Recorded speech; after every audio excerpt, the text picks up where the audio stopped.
अगर फेलियर इतना बुरा होता है तो दुनिया के सक्सेसफुल लोग उसका शुक्रिया क्यों अदा करते हैं? फेलियर आपका दुश्मन नहीं है, फेलियर सबसे महंगा टीचर है। सवाल सिर्फ इतना है कि आप उसकी क्लास अटेंड करते हो या भाग जाते हो। हर फेलियर आपसे कुछ छीन कर नहीं जाता है, वो आपको कुछ दे के ही जाता है, मगर सिर्फ उन लोगों को जो सीखना चाहते हैं। आज हम सक्सेस की बात नहीं करेंगे, आज बात होगी उन लेसन्स की जो सिर्फ फेलियर हमें सिखा सकता है।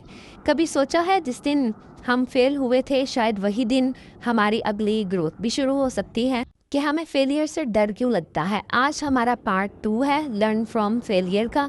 आपने अगर पार्ट 1 वॉच किया है तो वेल एंड गुड है। पार्ट 2 वॉच करने से पहले भी अगेन एक दफ़ा पार्ट 1 वॉच करें ताकि आपको पता चले कि पहले क्या चीज़ें गाइड की गई थी और आज क्या चीज़ें गाइड की जाएंगी। आज मैं आपको पहले 10 लेसन्स बताऊंगी कि एवरी फेलियर हमें क्या 10 लेसन्स टीच करता है। हर फेलियर सिर्फ दर्द नहीं देता है, वो एक लेसन भी दे के जाता है। नंबर 1 पे है पेशेंस यानी सब्र। फेलियर सिखाता है कि हर चीज़ अपने वक्त पे मिलती है। इंस्टेंट रिजल्ट्स की एक्सपेक्टेशन अक्सर डिसअपॉइंटमेंट का सबब बनती है। अगर हम फेलियर से सीखते रहेंगे तो हमें हर चीज़ अपने टाइम पे मिलती रहेगी और यही चीज़ हमें सब्र करना सिखाती है। फॉर एग्ज़ाम्पल जैसे देखें कि आपने बिज़नेस स्टार्ट किया, स्टार्ट में इतनी ग्रोथ नहीं हुई, तो इसका मतलब ये नहीं कि आप फेल हो गए हैं। इसका मतलब ये है कि आपको वक्त और कंसिस्टेंसी की ज़रूरत है। स्लो प्रोग्रेस भी प्रोग्रेस होती है। हमने स्लो प्रोग्रेस को फेलियर नहीं समझना है। पॉइंट नंबर 2 है ह्यूमैलिटी यानी नरमी। सक्सेस कभी कभी ईगो ला देती है, लेकिन फेलियर इंसान को हम्बल बना देता है। एक स्टूडेंट जो हमेशा टॉप करता रहता है, एक एग्ज़ाम में फ़ेल हो गया तो उसे समझ आया कि हर वक्त सीखने की ज़रूरत तो मुझे होती ही होती है। इसी तरह हम भी जितना ज़्यादा सीखेंगे उतना कम घमंड होगा और हम उतना ज़्यादा आगे ग्रो करेंगे। सक्सेस जो ईगो लेके आती है और फेलियर हमें हम्बल बना देता है, तो हमें फेलियर से सीखना है, ना कि डर के पीछे भाग जाना है। ये फेलियर हमें ज़्यादा हम्बल बनाएगा। पॉइंट नंबर 3 है कंसिस्टेंसी। फेलियर बताता है कि सिर्फ मोटिवेशन काफ़ी नहीं होती है, रोज़ाना का काम करना ज़रूरी है। जैसे देखें कि अगर एक पर्सन जिम ज्वाइन कर रहा है तो क्या पहले ही दिन में बॉडी बन जाएगी? नहीं ना, महीनों तक रेगुलरली ज्वाइन करनी पड़ेगी जिम, तभी जाके बॉडी बनेगी।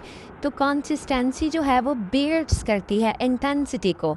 अगर हम कोई भी काम कंसिस्टेंसी के साथ करते हैं तो हम उसमें परफेक्ट बन जाते हैं। जैसे देखें, एक पत्थर कभी भी एक बाल्टी पानी से नहीं फटता है, लेकिन कतरा कतरा पत्थर के ऊपर पानी पड़ता रहे तो वो पत्थर भी फट जाता है। इसी तरह कंसिस्टेंसी होती है कि हम जितना कंसिस्टेंट रहेंगे, अपने काम को लेके जितनी कंसिस्टेंसी शो करवाएंगे, हम उतना ज़्यादा लाइफ में आगे ग्रो करेंगे। पॉइंट नंबर 4 है डिसिप्लिन। फेलियर सिखाता है कि इमोशंस के हिसाब से नहीं, गोल्स के हिसाब से हमें काम करना है। सुबह उठने का दिल नहीं करता है, हम फिर भी उठते हैं। नमाज़ पढ़ने का दिल नहीं करता है, हम फिर भी पढ़ते हैं। तो यही तो डिसिप्लिन है कि जो काम करने का दिल नहीं कर रहा है, हमें वही काम करना है। वही डिसिप्लिन क्रिएट करता है। और डिसिप्लिन वो ब्रिज है जो हमारे ड्रीम्स को रियलिटी बनाता है। अगर हमें अपने ड्रीम्स को रियलिटी बनाना है तो हमें डिसिप्लिन के साथ चलना पड़ेगा, डिसिप्लिन के साथ वर्किंग करनी पड़ेगी। जब हम डिसिप्लिन के साथ काम करेंगे, हम लाइफ में बहुत आगे ग्रो करेंगे। पॉइंट नंबर 5 है प्लानिंग।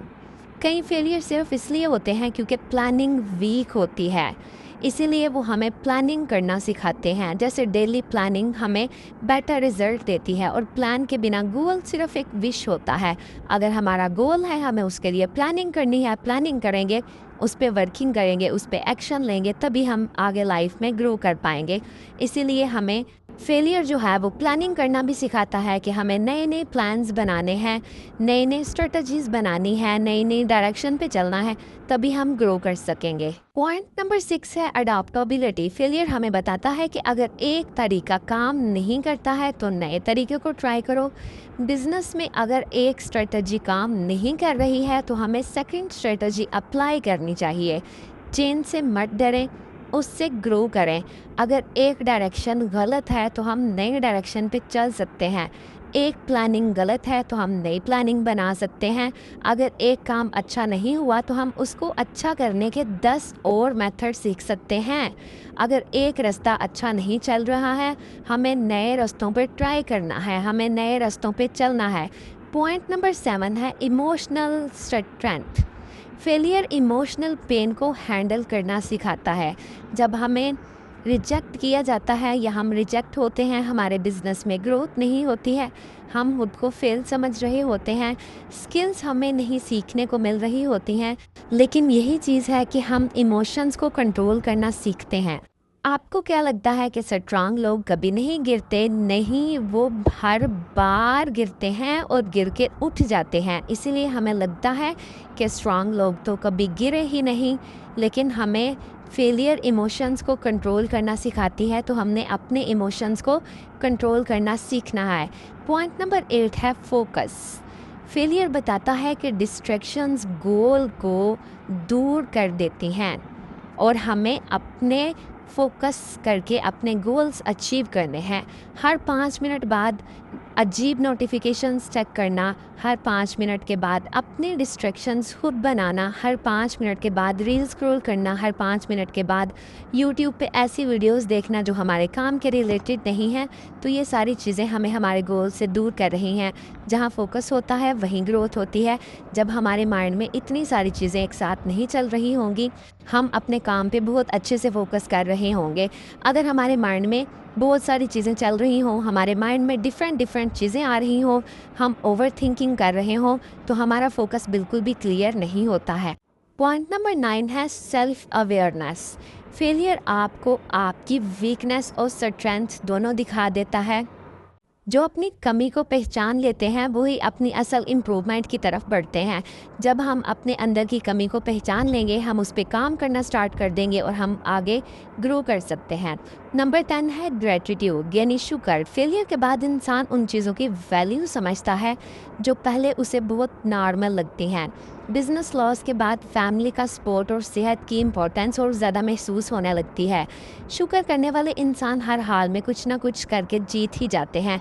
जैसे देखें, कहा जाता है कि हम अल्लाह ताला का जितना ज़्यादा शुक्र अदा करें, हमें उतना ज़्यादा नवाजा जाएगा। हमें बस इस बात को अपने साथ बांध लेना है और हर हाल में ग्रेटिट्यूड वाली आदत अपनानी है, यानी अल्लाह ताला का शुक्र हर हाल में करते रहना है। चाहे हम फेल हो रहे हैं, चाहे हम सक्सेस अचीव कर रहे हैं, हम जितना ज़्यादा अल्लाह ताला का शुक्र अदा करेंगे, अल्लाह ताला उतना ज़्यादा हमें आगे ग्रो करवाएंगे। अगर आप हर हाल में लेसन जो है वो सीखते रहेंगे, तो एक दिन वही फेलियर आपकी सबसे बड़ी सक्सेस की फाउंडेशन बन जाएगा। आपको जब फेलियर का सामना करना पड़ा था, तो आपको कौन सा लेसन जो है वो याद आया था कि मुझे फेलियर से ये लेसन सीखने को मिला है, या आपने अपने फेलियर को एंड समझ लिया और गिव अप कर दिया? कमेंट सेक्शन में आपने इस बात का आंसर लाजमी करना है। मैं आपको डिफरेंस बिटवीन बताती हूँ लूज़र और लर्नर में। लूज़र एक्सक्यूज़ेस बना रहा होता है, हर काम में वो लेम एक्सक्यूज़ ढूंढता है, लेकिन लर्नर उसको एनालाइज कर रहा होता है अपनी कामयाबी को।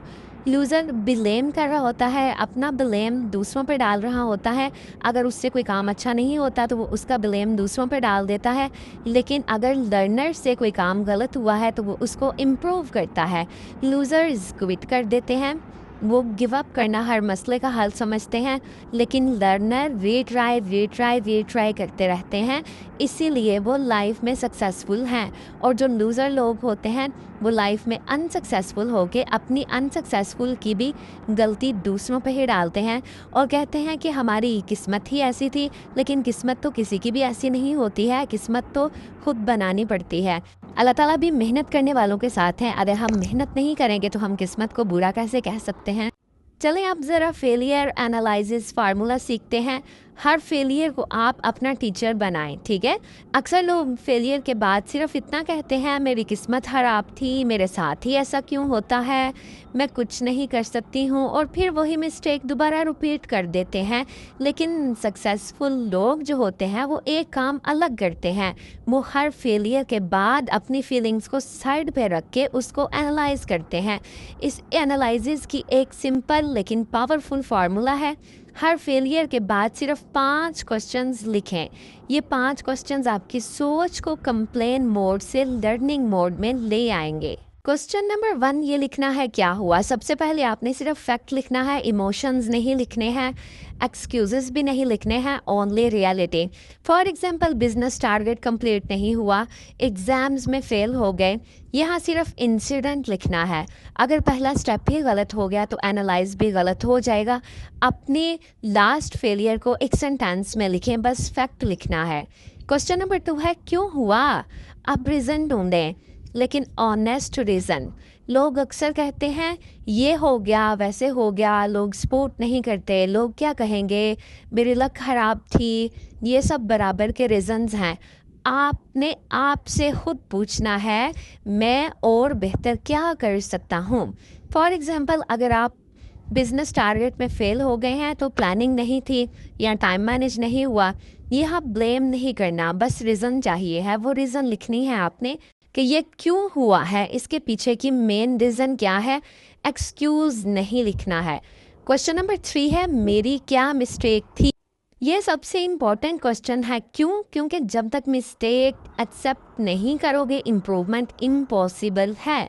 मिस्टेक हो सकती है laziness, procrastination, over confidence, poor planning, consistency की कमी। फियर हो सकता है, कम्युनिकेशन वीक हो सकती है, नॉलेज की कमी हो सकती है। जैसे देखें कि आप अगर अपने बिजनेस टारगेट के बारे में फेल हुए हैं तो आपने क्या मिस्टेक की थी, आपसे क्या मिस्टेक हुई है। मिस्टेक्स को एक्सेप्ट करना वीकनेस नहीं, मैच्योरिटी है। मैच्योरिटी का इजहार करें और अपनी मिस्टेक्स को इम्प्रूव करें। पहले ये देखें मेरी मिस्टेक क्या थी। लेम एक्सक्यूज़ नहीं बनाना है, अपनी वैलिड मिस्टेक लिखनी है। क्वेश्चन नंबर 4 है मैंने क्या सीखा। हर फेलियर एक हिडन लेसन लेके आता है। अगर लेसन नहीं मिला तो फेलियर वेस्ट हो जाएगा। खुद से आराम से पूछें इस एक्सपीरियंस ने मुझे क्या सिखाया है। मिसाल के तौर पे प्रिपरेशन ज़रूरी होती है, हर टारगेट को कंप्लीट करने के लिए कंसिस्टेंसी ज़रूरी होती है। टैलेंट इतना इम्पोर्टेंट नहीं है, कंसिस्टेंसी इम्पोर्टेंट है। कॉन्फिडेंस नॉलेज से ही आता है। हर इंसान अपनी मिस्टेक से ही सीखता है और पेशेंस तो सक्सेस का पार्ट है। ये लेसन फ्यूचर में आपको बचाते हैं। आपने पहले खुद से ये सवाल करना है कि मैंने क्या सीखा, और अभी जो लेसन मैंने आप लोगों को बताए हैं आप ये भी सीख सकते हैं। क्वेश्चन नंबर 5 है नेक्स्ट टाइम मुझे क्या चेंज करना पड़ेगा। ये सबसे पावरफुल क्वेश्चन है। अगर चेंज प्लान नहीं बनाया तो लर्निंग कंप्लीट नहीं हुई। एक्शन लिखें। रोज़ के 30 मिनट्स हम प्रैक्टिस करेंगे। हर दिन हम अपना इतने % काम करेंगे, खुद को इम्प्रूव करेंगे, टाइम टेबल को फॉलो करेंगे, अपने मेंटोर से रोज़ 30 मिनट्स बात करेंगे। यहाँ सिर्फ 1-2 प्रैक्टिकल चेंजेस लिखें। स्मॉल चेंजेस ही बिग रिजल्ट्स देते हैं। जब आप अपने अंदर स्मॉल चेंजिंग्स करना स्टार्ट कर देंगे तो आपको बहुत बिग रिजल्ट्स मिलेंगे। कुछ लोगों को ये फार्मूला बहुत अच्छी तरह से समझ आ गया होगा, लेकिन कुछ लोग अभी भी समझ रहे होंगे कि ये कैसा फार्मूला है, इसकी मुझे तो वो समझ नहीं आई है। रुके रुके मैं हूँ ना, समझाती हूँ, कंप्लीट एग्जाम्पल देके समझाती हूँ। फेलियर जैसे बिजनेस टारगेट कंप्लीट नहीं हुआ, क्या हुआ, इस मंथ टारगेट मिस हो गया, क्यों हुआ, क्योंकि मैं डेली काम नहीं करती थी। मेरी मिस्टेक क्या थी, कंसिस्टेंसी नहीं थी। मैंने क्या सीखा, सक्सेस डेली एक्शन से मिलती है। नेक्स्ट टाइम मुझे क्या चेंज करना होगा, रोज़ के 20 मिनट्स मुझे लर्निंग करनी होगी, अपने मेंटोर से बात करनी होगी, मुझे सीखना होगा, मुझे अपना कॉन्फिडेंस बूस्ट अप करना होगा, मुझे अपनी कम्युनिकेशन स्किल्स को इन्हांस करना पड़ेगा। उम्मीद है कि अब आपको इस बेस्ट टेस्ट एग्जाम्पल की बहुत अच्छे से समझ आई होगी। गोल्डन रूल्स भी कुछ बताती हूँ। देखिए, हर फेलियर के बाद रोना या कंप्लेन करना बहुत आसान है, लेकिन जो इंसान एनालाइज करता है वही ग्रोथ करता है। Failure plus complain is equal to repeat failure. Failure plus analyse is equal to improvement. Improvement plus consistency is equal to success. इसीलिए आज से एक फेलियर एनालाइज नोटबुक बनाएं। जब भी कोई छोटी या बड़ी फेलियर आए 5 क्वेश्चंस लिखना स्टार्ट करें। 1 साल बाद जब आप अपनी नोटबुक देखेंगे तो आप सिर्फ फेलियर नहीं, अपनी ग्रोथ आपको नज़र आएगी। आज की एक्टिविटी से आपको क्या सीखने को मिला है, ठीक है, आपके साथ क्या मिस्टेक हुई, क्यों हुई, आपकी क्या मिस्टेक थी, आपने उससे क्या सीखा है, नेक्स्ट टाइम आप क्या चेंज करेंगे। इन क्वेश्चंस के आंसर आपने कमेंट सेक्शन में देने हैं कि आज की एक्टिविटी आपको कैसी लगी है। फेलियर आपकी आइडेंटिटी नहीं है। अगर आप उससे सीख लेते हो तो वही फेलियर आपकी सक्सेस की फाउंडेशन बनेगा इंशाल्लाह। फेलियर से सीखना ज़रूरी है, लेकिन उसके बाद खुद को इमोशनली संभालना उससे भी ज़्यादा ज़रूरी है। नॉलेज मिल जाना तो एक बात है, लेकिन दिल का संभल जाना दूसरी बात है। अगर आप फेलियर के बाद इमोशनली स्ट्रांग होना चाहते हैं तो पार्ट 3 आपने बिल्कुल भी मिस नहीं करना। नेक्स्ट हम बात करेंगे पार्ट 3 में। आपको ये लाइफ ट्रांसफॉर्मेशन सीरीज़ कैसी लग रही है और लर्न फ्रॉम फेलियर वाले टॉपिक से आप लोगों ने क्या क्या सीखा है, ये टॉपिक आपको कैसा लग रहा है, कमेंट सेक्शन में लाजमी बताइएगा। मिलते हैं फिर पार्ट 3 में, तब तक के लिए अपना ख्याल रखिएगा और वो पार्ट 3 लाजमी वॉच कीजिएगा, उससे भी आपको बहुत कुछ सीखने को मिलेगा। अल्लाह हाफिज़।